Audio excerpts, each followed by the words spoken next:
What's up guys, we are watching Sid Gaming and today we are going to talk about the PS4 error SU-30696-0. It's an update system software. You get the error while you are updating system software. Just go to settings and here you have the system software update. You just check here your system software is up to date or not.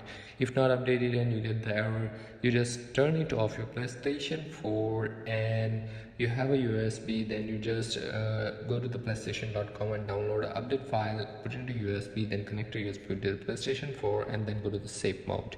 And after save mode, you just connect your DualShock with the USB cable and then press the PS button. It will be worked and your controller will be start working, and you just press the PS button and get the save mode. Here you just go to the third option, update system software. Here you have update system software with the USB device. If you want to update from disk, you can do it, and update using the internet. If you want with the internet, you must have a LAN cable from your router to your PlayStation 4.